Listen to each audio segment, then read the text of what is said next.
महान लेखक, नाटककार और कथाकार कालिदास का जन्म ईसा से 1-2 शताब्दी पहले, यानी जो ईसी सन आप लोग जानते हैं, उससे पहले उनका जन्म हुआ था। और बचपन में वो मूर्ख थे, एक पागल थे।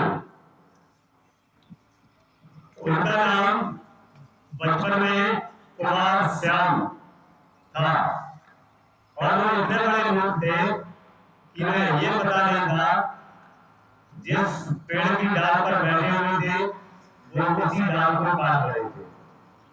लेकिन उन्हें ज्ञान कैसे प्राप्त हुआ, मैं आपको उसकी ओर ले चलता हूँ। दोस्तों, उस समय विद्योत्मा जो कि एक राजा की लड़की थी, बहुत ज्ञान था उसे कोई साक्षात में पराजित नहीं कर पाता था। उसे इतना ज्ञान अर्जित कर लिया था कि उसे पराजित करना दुर्लभ था। तो उसके पिता ने ये घोषणा कर दी, जो भी मेरी बेटी को साक्षात में पराजित करेगा, मैं उसके साथ इसकी शादी कर दूंगा।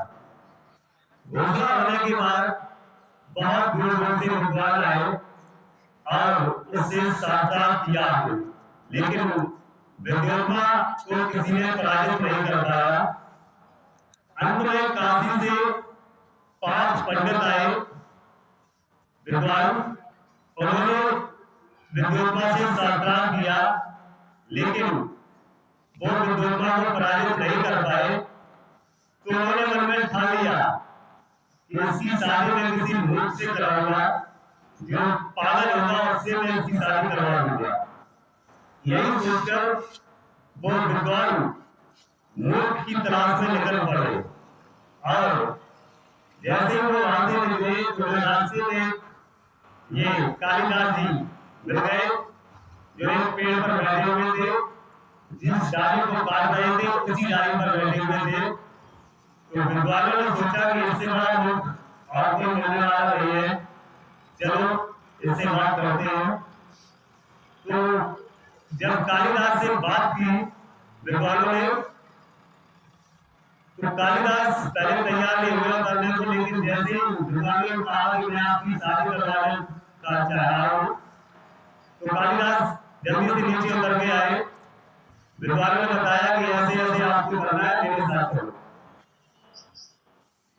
तो विद्वानों के साथ कालिदास जब विद्योत्मा के यहाँ पहुंचे तो विद्योत्मा से जो विद्वान थे उन्होंने कहा कि ये हमारे गुरुजी है और ये सांकेतिक भाषा जानते हो। आज उनका व्रत है, ये संकेत में ही आपसे प्रश्न करेंगे और आप उनसे संकेत में ही उनसे उत्तर दो। ऐसा करते हुए विद्योत्मा ने जब एक उंगली उठाई तो कालिदास ने समझा कि ये मेरी एक आंख खोलना चाह रही है। कालिदास ने 2 उंगली उठा दी। विद्वानों ने उसका अर्थ मान लिया कि आपने कहा कि ईश्वर एक है, लेकिन हमारे गुरुजी कह रहे हैं ईश्वर तो एक है, लेकिन ईश्वर और अंश उसका संसार में 2 है। इसी तरह से जब विद्योत्मा ने 5 उंगलियों उठाया तो कालिदास ने मौका बना के उसकी ओर इशारा कर दिया।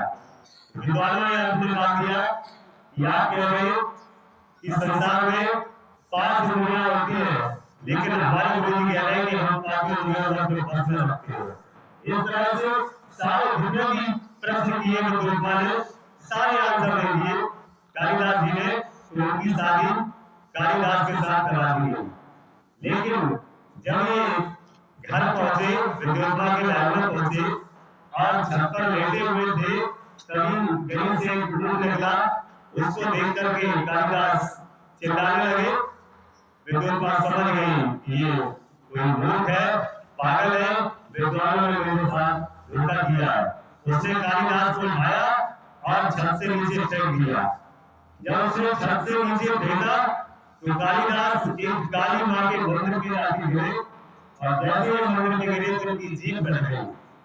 इनकी जीभ कटी और देवी वाले समझा कि इसने मेरे ऊपर बलि चढ़ा काली माँ इनसे प्रसन्न हो गई और वहीं पे इनको वरदान दिया, जिससे इनको ज्ञान प्राप्त हुआ।